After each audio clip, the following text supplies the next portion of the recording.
Now that I've been in Dubai for a couple of months, I thought, wow, okay, I can bring a bit of the Middle East to you. My guest today is a perfect example of remarkable. I'm with Maryam Fattahi Salaam.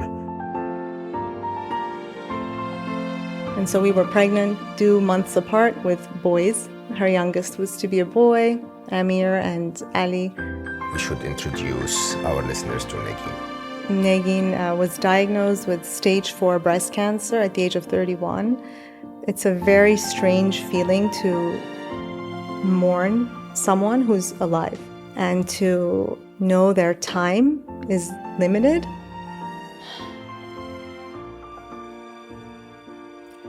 I mean, she's definitely my biggest teacher.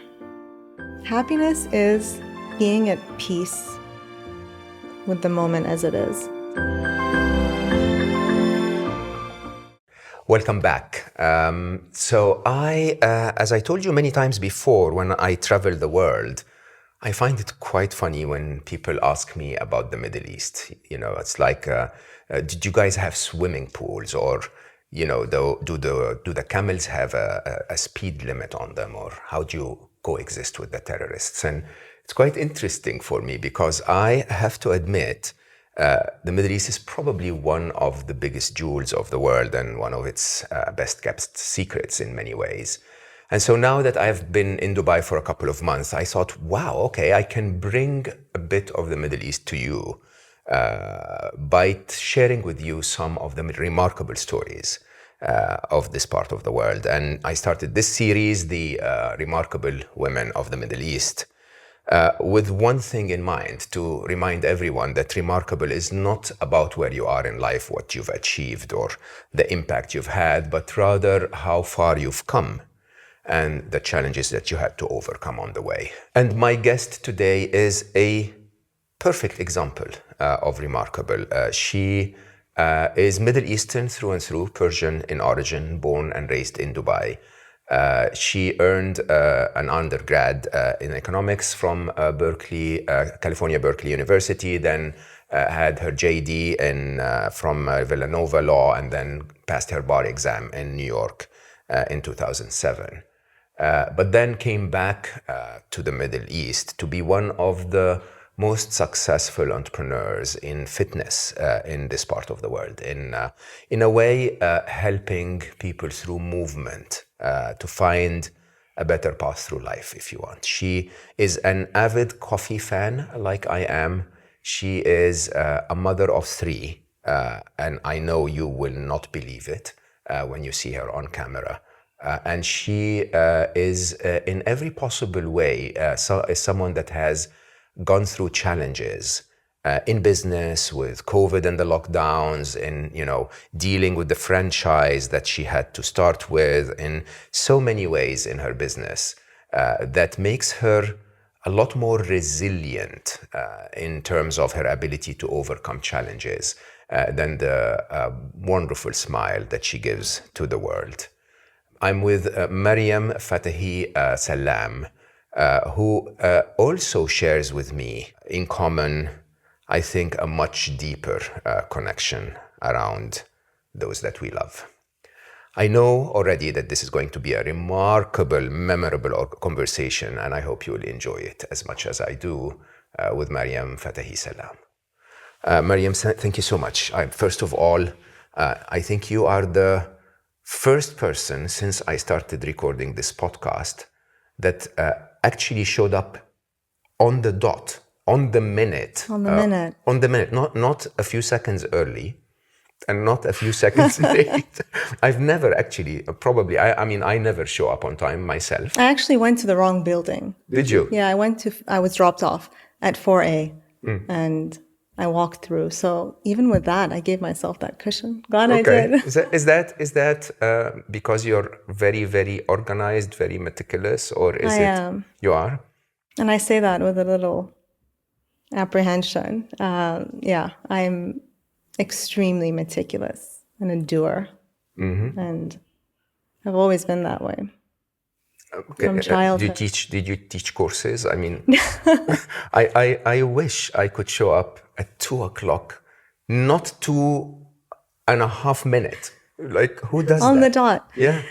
Did you actually look at your watch before you? No, No. that's That's even worse. I know. That's so I know. instinctive. I'm very I just have such a strong. I don't know. I'm very instinctual. I have a very my gut speaks so just loud, and I don't know. I just go. You went to my kids' school. Yes. So my kids, we're not going to say the name of that school because when my daughter Aya left that school at age 9, she called it a concentration camp. And I would have to agree. Yeah, it is. It is one of those places where you get a top quality education, but it robs the children of their right to actually live. Like, it was extremely demanding in every possible way. Yeah. Tell me a little bit about that. I thrived in the school. My sisters, they ended up going to Dubai College, which today is one of the most difficult schools to get into. But at the time, it was sort of easier to do Dubai College than the school we were in, and I stayed through. It does rob you of your childhood, of creativity, of just thinking. I remember going to law school, and I had to do moot court, which is, like a fake court. And I froze. I completely, because we didn't know how to. No, we're not allowed to. And I thought, wow, my entire life I've just regurgitated information that was given, because that's what you did at our school, right? You had to memorize, and if you were, which I have a photographic memory, sadly, because it is a double-edged sword. I did so well. Because I memorized. But then in law school, you have a set of facts, and you've got to analyze them. Make sense of them, yeah. And then get up and speak, which we did not do in our school. It was just sit down and keep quiet, keep your head down. I think the funny bit about that school is that I remember vividly that when I walked in, you were scared. Yeah, to pick my kids. Parents too. Yeah, I felt really scared because there were signs everywhere that were saying things to parents and to children, like, don't walk on the grass was for everyone. It was just rules. Yeah, it was rules. And obedience and rules. And there was no life. There was no joy in learning. There was no joy in learning. That's it. So how does one go from this to being, I mean, you almost set up the boutique fitness business in Dubai. I mean, my wonderful ex Nibel, I think, started a couple of years after you, or maybe even around the same time, possibly. But it was. I remember vividly when Nibel and I were working on her fitness center.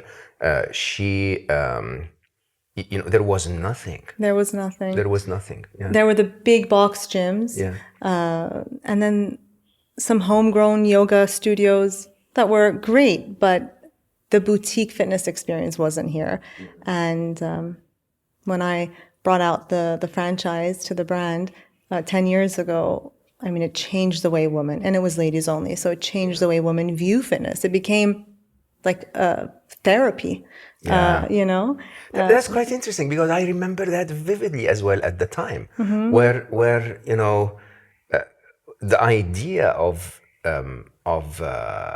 ladies only, to start with, honestly, was sort of like a cultural, religious thing. Right. It's like, maybe there is a comfortable place for a woman who's wearing hijab to go and work out comfortably without being looked at by men. Exactly. But then the clientele started to be from all over the world. You would get very international, very liberal, women that walk in their mini skirts, but they still preferred to be in a prefer to be in a ladies only gym. Yeah. Why is that? I think it's just there's that sense of comfort and unity. Women, it's funny, when we were in class going through the burn and the sizzle of our muscles, we just had this we just had this common ground. We shared the same, like women at the end of the day wanted a place to feel safe, to feel good about themselves physically, but above all, just emotionally. And in our classes, we were really pushing them beyond what they thought, past that point of where they thought they would have to stop. So they would actually push through the burn and the discomfort. And that experience was just, it really changed so many lives. I believe that. You didn't answer me about the lack of creativity becoming an entrepreneur. So how was that journey? So my father is an entrepreneur, and my late sister is also an entrepreneur. The journey, I would say I've grown up. I mean, especially you're a lawyer, huh? And I'm a lawyer, yes, yeah. I grew up in a family of entrepreneurs. My father is a businessman. He came out here in the early 80s. He was in fruit and vegetables initially, and at one point he was the king of garlic in the world. In the world? In the world. Out of Dubai? Out of Dubai, yes. And this is pre-China. Pre-China? Post-China. The whole world is different. Yeah, he had to. And, I saw that spirit in him. He works to this very day. He works 7 days a week. My dad is a workaholic, much to the dismay of my mom. But he transitioned and he went over to office furniture. He founded BAFCO many, many years ago. Ah, yeah. BAFCO is actually quite big. If you've lived in Dubai long enough, you would have had to deal with BAFCO somehow. Exactly. Yeah. And then my late sister was also an entrepreneur. She founded the grooming industry here when she set up the first nail salon nail bar in the Middle East, and then went on to actually by default launch 1847, which is a grooming lounge for men. And I say by default because the husband of all of her clients at NBAR got jealous, and they said, well, if our wives have somewhere to go, where do we go for our nails and shaves? Like she was building a playground for the husbands. In fact, so we used to work shifts. So Negin had 9 a.m. to 3, and I had 3 to 9 at the front desk in her first location at Palm Strip, NBAR. And aside from the fact that we would turn away women by saying, we had a wait list, and we would have to turn ladies away, and they would say, no, I'll come back. I'll come back later tonight. And we'd say, okay, you're number 14 on the wait list. So women would go and actually put their kids to sleep, do their groceries, cook dinner, and then come back for their appointments. Wow. Yeah. I mean, this is definitely something that I believe is very much misunderstood about the region. So there were so many passionate, successful entrepreneurs, young that built this place. It wasn't built on money. It was built on a lot of vision by those people. No, exactly. Negin actually got a bank loan to start NBAR. And the husbands ended up coming on Fridays. I think at one point we secretly allowed men. And then 1847 was born, and then she went on to launch another concept, all her concepts, Jet Set, which was sort of a wash and blow dry concept. And so I went to law school. So when I came back from law to Dubai, I saw a void in the fitness market. We had the big box gyms and the homegrown yoga and Pilates concepts, but we did not have a boutique fitness experience. And I sought to change that. Yeah. And you did very well, actually. But it wasn't easy, was it? It wasn't easy, no. I mean, it was challenging to bring a brand that had no international studio and was very happy being a homegrown concept in New York. So that took a little bit of time and coaxing, a little bit of time being close to 2 years. But I finally convinced them, and they came out, and setting up is not easy. Yeah. I also did that solo with no partners. And educating women initially was not easy as well, to move their bodies and stick with a program. But then when they did, so we had two camps. We had the women who were, lined up on day one, and then we had others who hadn't done any sort of physical activity since PE in middle school. But then that quickly changed, and we became a success very quickly. And at the time we had 2 studios in City Walk, one location with 2 rooms, and we had classes running simultaneously with wait lists. And that also changed very quickly in Dubai. So the industry picked up, and we saw, going back, but we didn't have competition for a very long time. I'm thinking now. We were at the top of our game for, I'd say, 6-7 years. And then shortly thereafter, COVID hit. Yeah.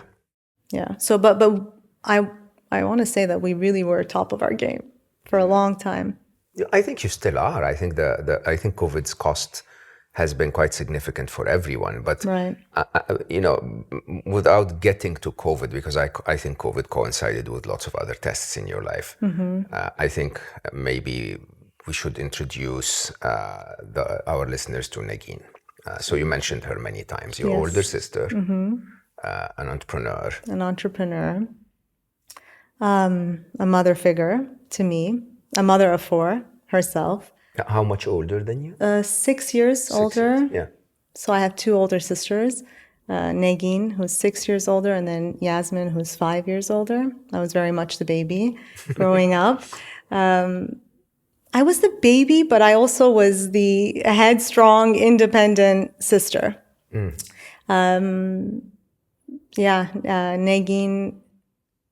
Negin was diagnosed with stage 4 breast cancer at the age of 31, when she was at the height of her career, and both professionally and personally. And she was pregnant with her 4th child at the time. And I was 24, a newlywed, had just passed the New York bar exam. I had just started working. I was in-house at a financial firm, and I was pregnant with my son, Ali. I was about 4.5 months pregnant with him. And so we were pregnant, due months apart, with boys. Her youngest was to be a boy, Amir and Ali. And in Dubai, in her pregnancy, she had a lot of pain in her body, and it just felt different. And her doctor here said, you're just having another very big baby. You're too in tune with your body. You're tiny, and you're having another really big baby. So go wear a back brace. Send your driver to Life Pharmacy and let him pick up a back brace for you. And so a couple of weeks went by, and she said, I can't do this pain. At that point, she couldn't even carry her 10-month-old daughter, Noor, her 3rd child.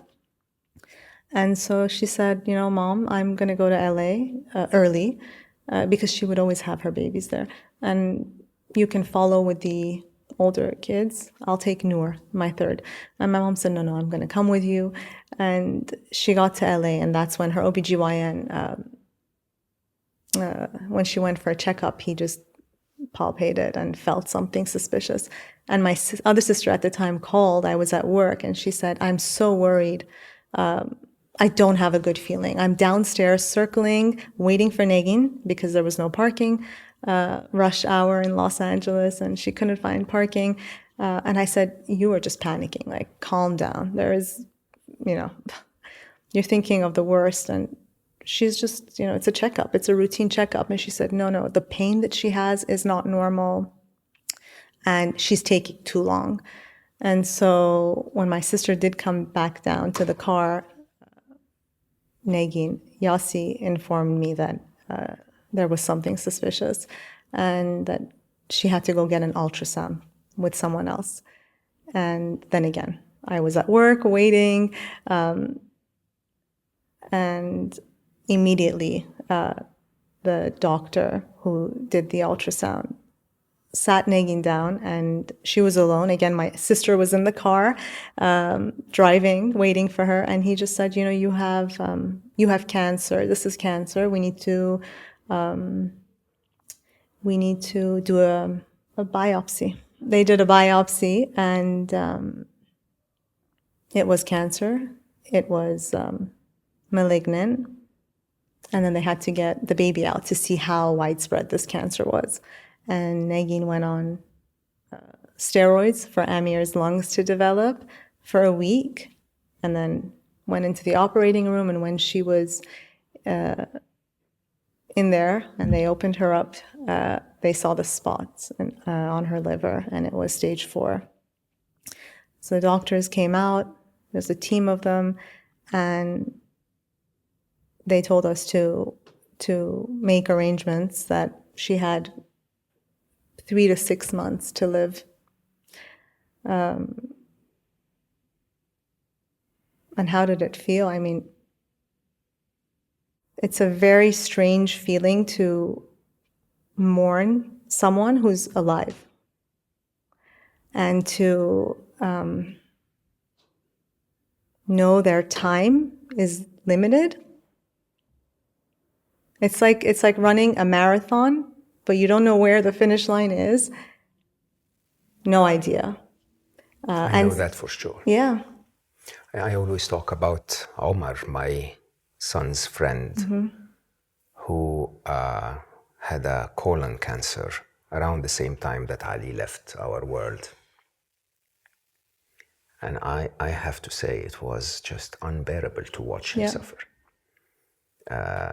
The problem is, you actually, like you rightly said, you don't know where the finish line is. So they said 3 to 6 months. And she fought very gracefully and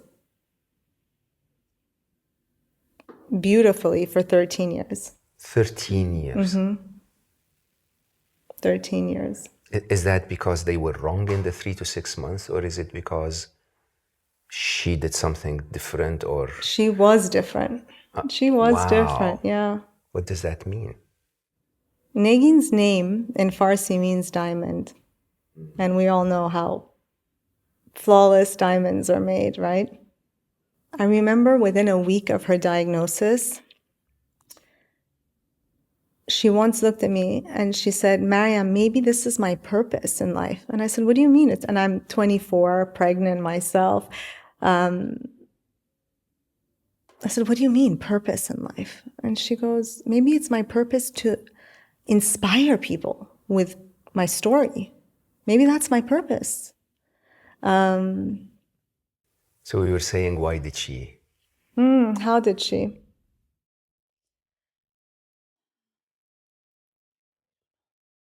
I really don't know. I actually don't know how she did it. She was just brilliant. I just no words. I don't know if that helps anyone. I don't. I'm sorry if it doesn't help. I wish I knew. I'm just. I mean, did she look at it differently? Did she? She accepted it from the moment of diagnosis. She would say later, many times, I've been dealt these cards and I'm going to play the heck out of them. And on her Instagram profile, to this day, her bio is fall 7 times, stand up 8. So I think that says quite a bit. I don't know how some of us are able to do this. It seems to me that we're told that fighters go further in life when reality is that those who go like, okay, bad move life, but I'm going to do something about it. Right. They go much further, don't they? Yeah, they really do. Did she have a good life in the 13 years? She had an amazing life. She really lived every moment and every second of her 13 years.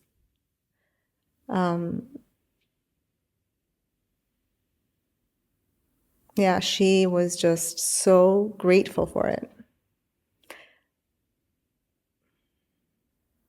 She was just so grateful to, like, between her diagnosis and her passing,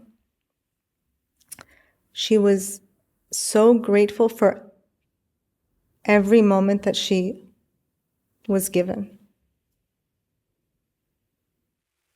Did she know she was going to stay longer than 6 months? Did she ever talk about that? No, she didn't. And she really did protect us, her family. She never wanted to upset, my parents, her children, her sisters, her husband. She just did it with a smile that could light up the world. Yeah, she's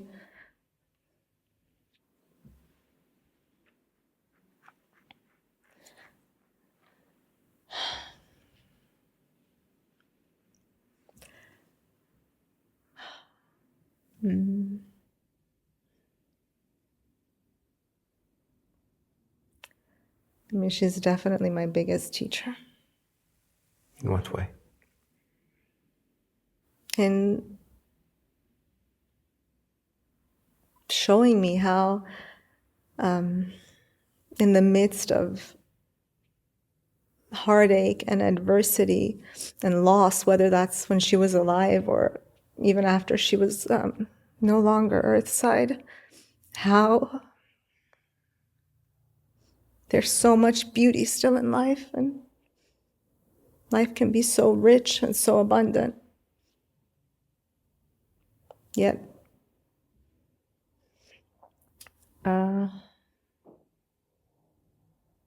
very, very unfair. And I think that she probably saw it. She never told me or told us, but she must have seen it as, I have two options. Either I accept and am at peace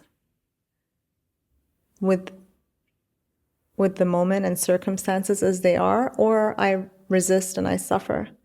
So she was my biggest teacher in that learning too.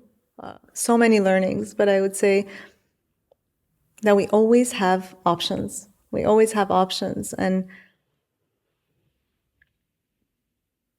suffering is a choice. 100%. Suffering is a choice because circumstances are circumstances.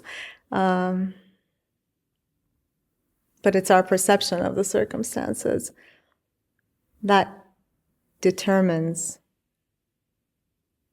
how we live. Yeah, I think the diagnosis is not a choice. Right. But what you do about it is a choice. Entirely up to you. It's entirely up to you. Exactly. So when that was happening, you were in New York. You had to come back to Dubai? When that was happening, I went, she was actually treated in Los Angeles. So I went to her in Los Angeles with my newborn, and I spent a good year back and forth, most of my time in Los Angeles with her and the family. So her 4 children were there. She did a year of intensive chemo and radiation, and then she came back to Dubai. And she was a patient for life. So a lot of people would see Negin as a vision of health because she was, you would never have thought, if you saw her out on the streets or in a restaurant, that she was a cancer patient, which she was for 13 years. So she came back to Dubai. Her 4 kids were here, school, and she was running her business, the grooming company. I mean, she, rolled with the punches. She just kept moving. She just kept moving. And she taught me that you have to put one foot in front of the other every day and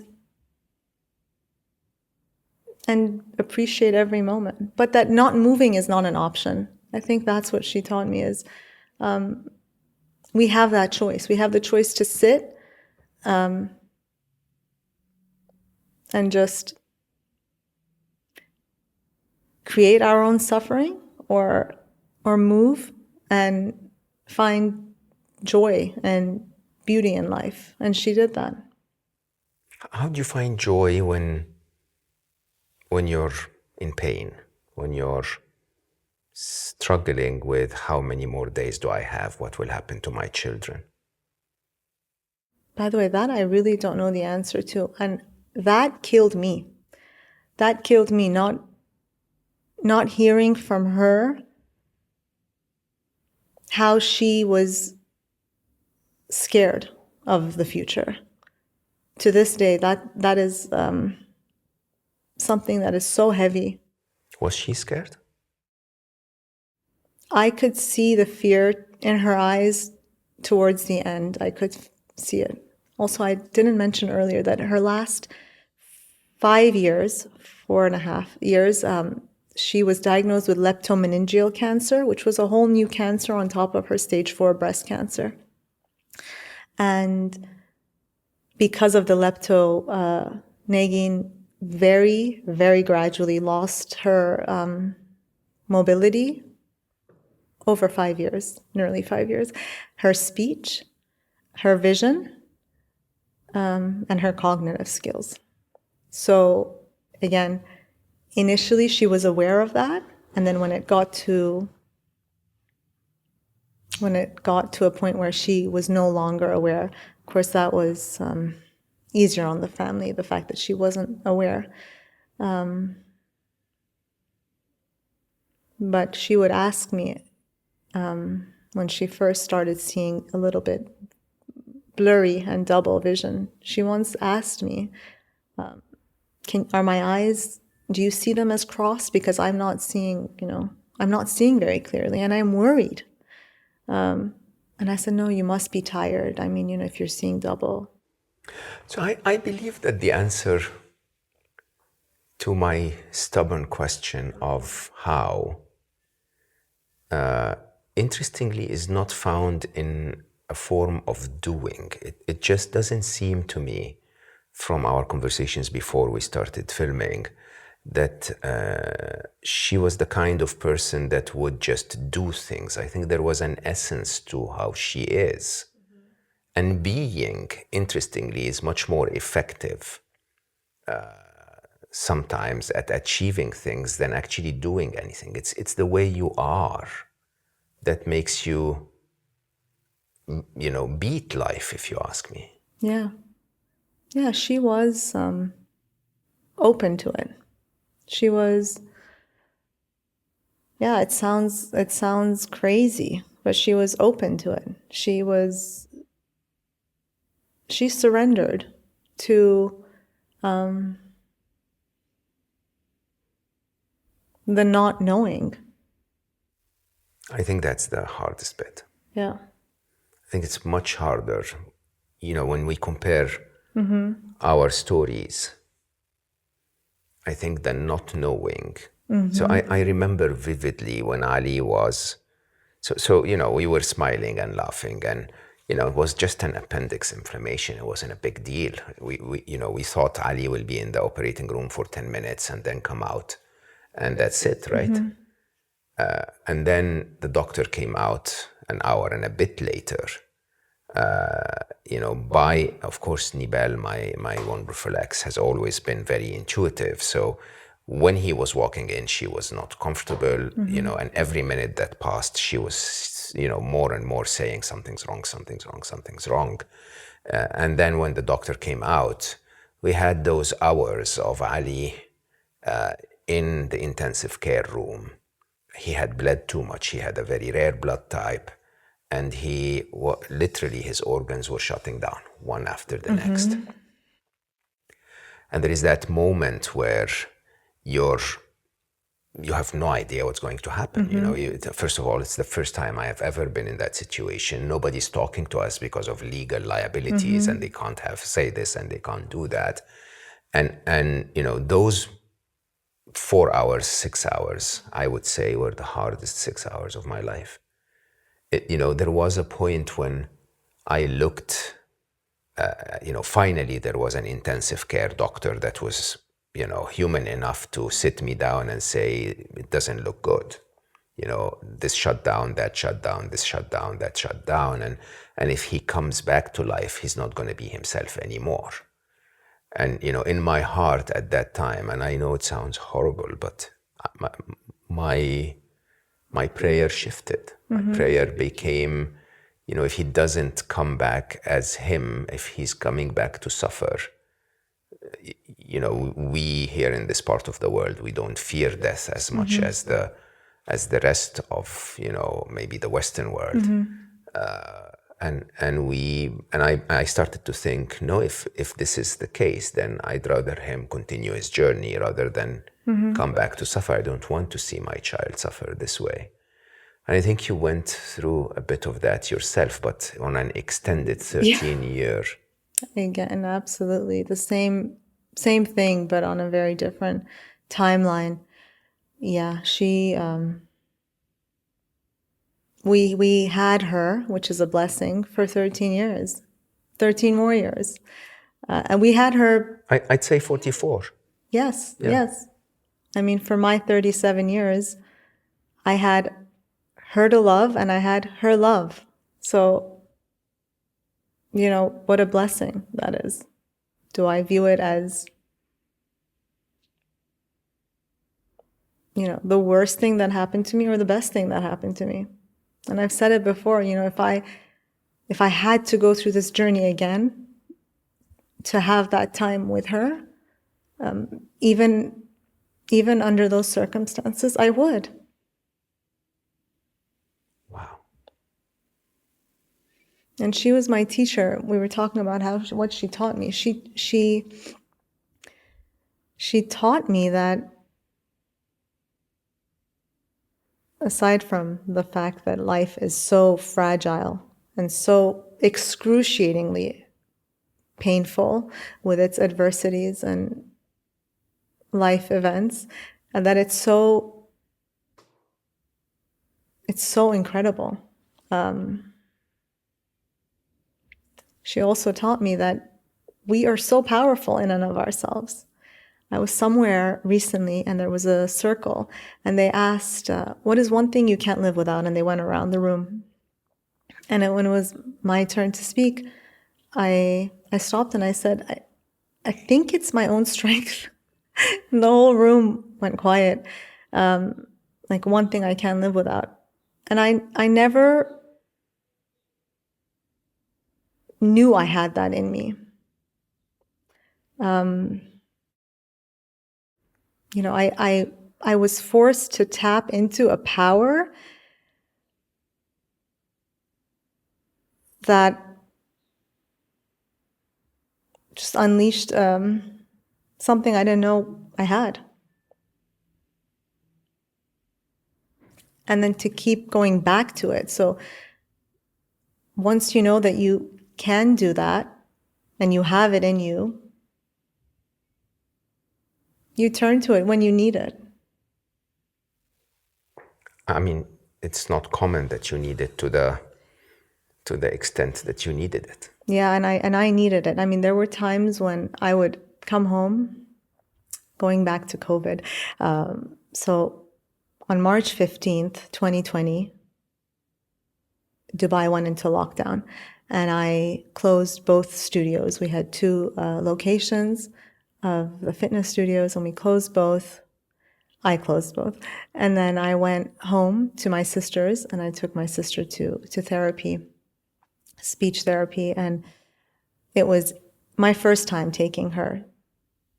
I was always working at around 3 p.m., and it so happened that I was there. I relieved my mom of having to take her. And in her session, I just noticed that the color in her lips was changing. And I mentioned it to the therapist. I said, I don't think that she looks well. And Negin was nonverbal at the time. She was in a wheelchair. She was in a wheelchair for almost 2 years. So she was nonverbal, and I noticed that the color in her lips was just turning blue. And she ended up losing oxygen on the same day that I closed my businesses. So the timing was crazy.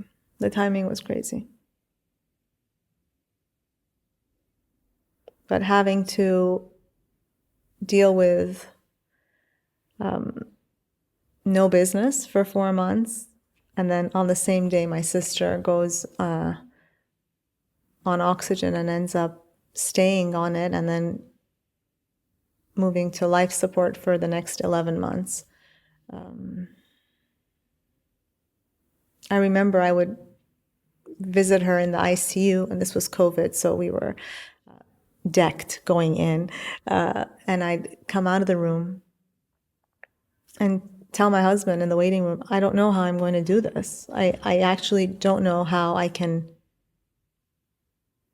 do tomorrow. I don't know how I can do life without my sister. I just don't know anything. And life shows you. I mean, when I was going to ask, how come? I mean, what happens from that moment? I mean, you look fine, you're wonderful. You walked in with a beautiful gift, you're smiling, we had a wonderful coffee. You know, I think most people should understand that it's very difficult to remember the ones that you love. Mm-hmm. So when I speak about Ali, it's still today, 8 years later, it's just very, very painful. It's very painful. But then you want to talk about them too. You want to honor them and share the joy, the light that they were. Yeah, but then as well, I mean, as you walked in and we were chatting and getting to know each other, you're very successful, you're very bubbly, I may say, you're enjoying life. And that paradox is quite interesting, isn't it? It really is. In my case, I think seeing my sister suffer to live, like I said, at the end of her journey, she couldn't breathe independently. But even throughout her 13 years, she could breathe, but she really did savor life. And she would constantly remind me when the going got tough, whether it was at work or life. She would remind me that, Maryam, things can always be worse. Things can always be worse. And I'll never forget those words. Like, they're just ingrained. They're a part of me, you know, that this moment right now is so precious. Like, this breath, this ability to just be, you know, it's such a gift. Life is such a gift. I know it's a cliche, but when I say life is a gift, I mean, we are its beneficiary. We're not life's victims. Despite the pain? Despite the pain. Probably because of the pain. You see, the beauty of wisdom is that you feel it before you understand it, before you're able to describe it. Right. It's so interesting because I've been thinking about this for the last couple of days, the idea of not despite the loss of Ali, mm-hmm. but because of the loss of Ali. Right. There is an incredible joy in, as I always say, in looking at as the game of life, mm-hmm. as the game of life. It comes with challenges. Yeah. And overcoming those challenges is fun, if you ask me. But I think the more interesting side of it is that whole idea of realizing that a moment in life where you had your sister is so precious. So precious. But now you have your other sister, and now you have your kids, and now you have your husband, and now you have your success or business or clients, and you have every meal that we eat, and you have every encounter, if you want. And I think in a way we cannot forget that these are also to be savored and enjoyed, because each and every one of them will only be felt like, I missed it, Exactly, if it's gone. So maybe you should savor it before it's gone. And I think that idea of life can always get worse is quite an eye-opener when you think about it, because it is worse for so many other people. But we look at ourselves and we say, hey, this is horrible. Exactly. This is beyond my capability to deal with. But in reality, you're still here. I'm still here. I'm still here. I'm still living it. So what is living? What do you think is joyful? What do you do deliberately? Just like wholehearted presence. Wholehearted presence. And being grateful for... Grateful is the word that is not supposed to fit in here. I know. And yet it's the only word that fits in there. It's the only word. I'm so grateful to be here. I'm so grateful to be alive. Well, Maryam, I have to admit to you something, and please don't blame me. So my intention was that we were going to meet. We were going to talk about Negin for a while. Then I was going to talk to you about being an entrepreneur in the Middle East and being a woman in the Middle East and being Persian and, what's happening to all of the wonderful women in Iran. I actually think I won't. Yeah. I think I will leave us at this. I think of all the now 230 some episodes I had on Slo Mo, where we cognitively spoke about something that taught my listeners something, I will ask every one of my listeners today to not think, but to feel, because I think what you feel, I think this is the first time on Slo Mo that truly all that we communicated is a sense of being, is a way of living, is a feeling that... Wholehearted presence, just being with it, savoring it, embracing, sitting with it, loving it. Loving it, Maryam. Just loving it. Yes. Loving it. Loving it. How can I not love it when I had the gift that I had? Wisdom is felt before it's understood. Absolutely. And before it is said in words. How can I not love it? How can I not love it? If I had the gift I had. I feel the exact same way. I mean, how blessed were we? How blessed were we? We came with nothing. I came with nothing. I could have not had my sister in my life. But I had her. I had all of her for 37 years. So I'm blessed. I'm blessed. I will leave you all to think about that. I think the truth of the matter is that we forget the gift itself, the gift of life itself. We forget the gift that we have them before we leave them. We forget that it's all part of the game of life. It's all part of what life is about. The hardship, the pain, the test, the experience, the love, the breakup, the separation. It's all part of why we're here. And I think to be able to find gratitude for what you've been given, not feel victimized for what has been taken away, is probably the deepest secret to living a life that is not only successful and amazing, but also not without pain, but with calm and peacefulness and gratitude. You know, I was thinking, moving, when you were asking how, moving forward, both literally, physically, because I can. Because I can. I saw my sister bound to a wheelchair for almost 2 years. I saw her struggle to speak, and then I saw her lose her speech. I saw her struggle to see, and then I saw her lose her sight. So, I mean, how can I not move forward physically? And then figuratively, I find that it's like this natural byproduct of being grateful for life. When you are grateful for life, you're inevitably going to move forward.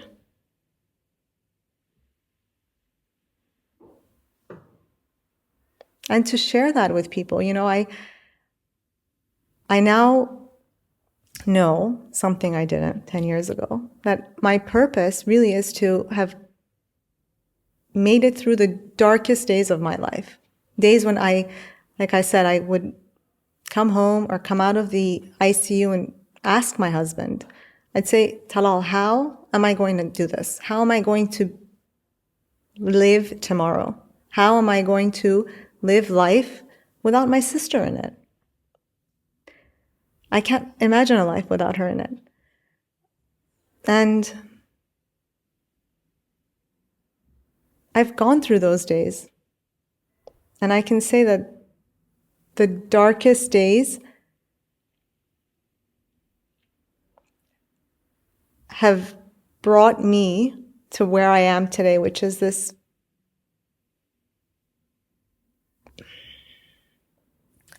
state of just absolute gratitude for life, for everything I've been through, everything.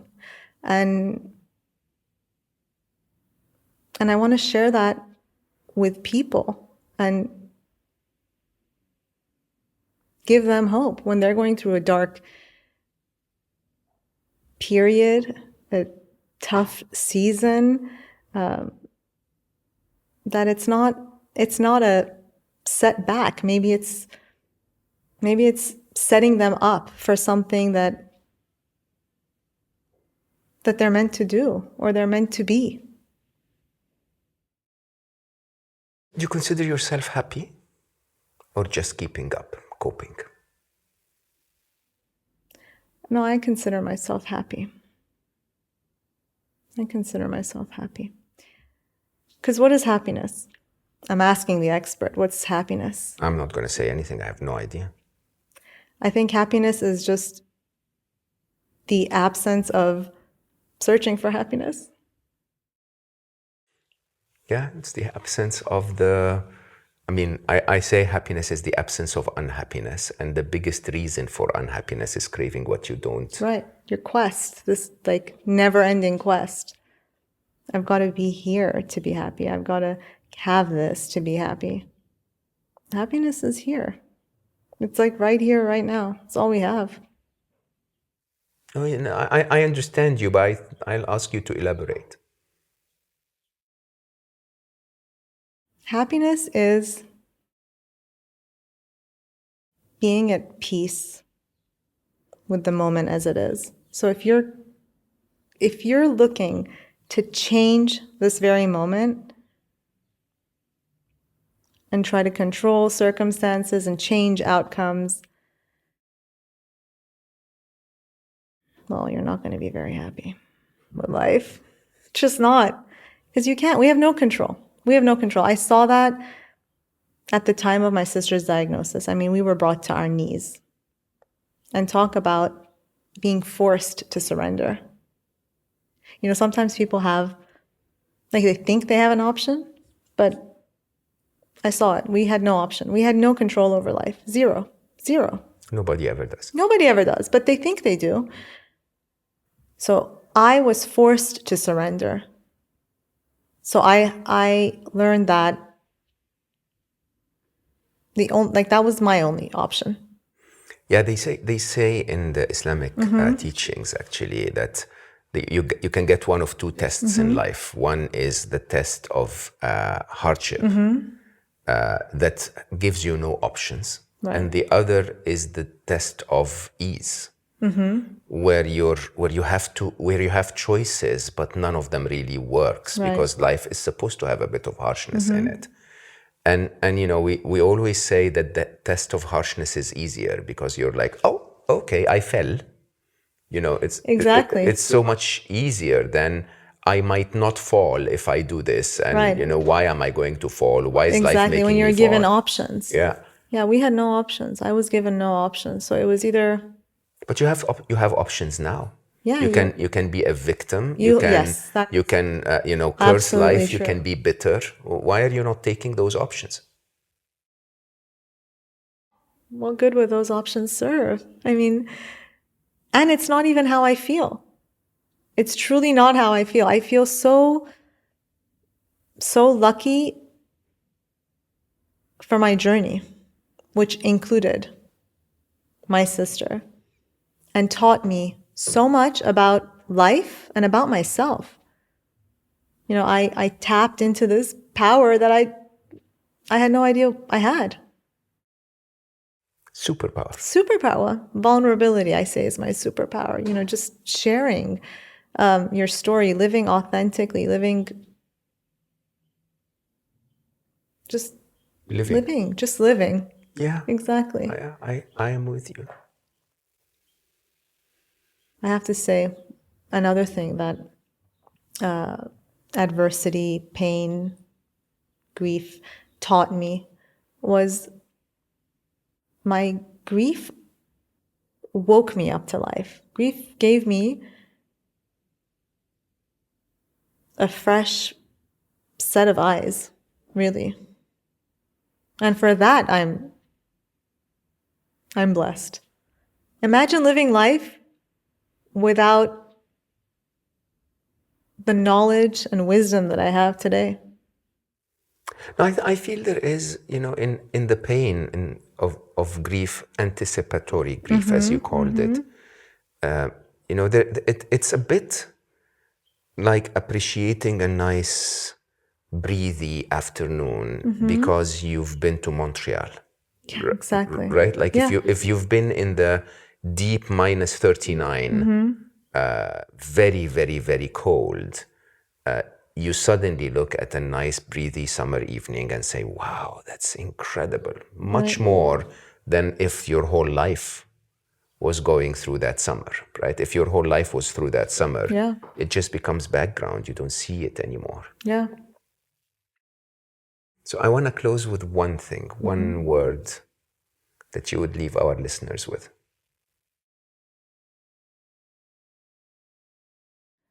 Wow.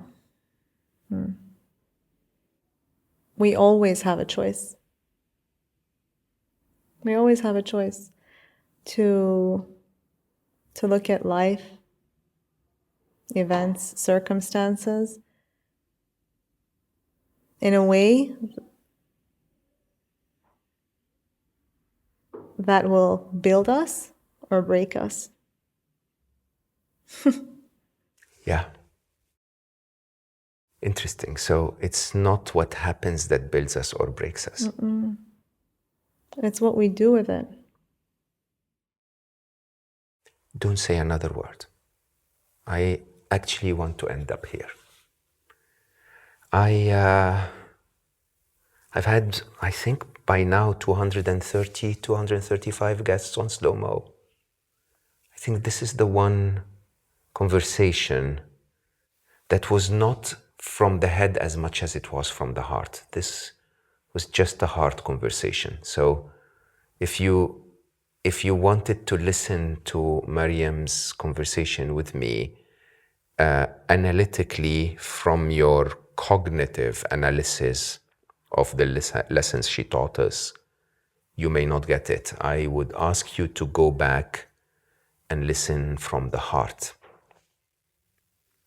It reminds me a lot of the conversation I had with John Butler, because if you've not heard this, John only spoke from the heart. He only spoke few words, far and in between, separated by silence. And I think I learned in that conversation, just like I did with Maryam today, that there is a lot more to life than doing, that there is a way of being that we can look at life with.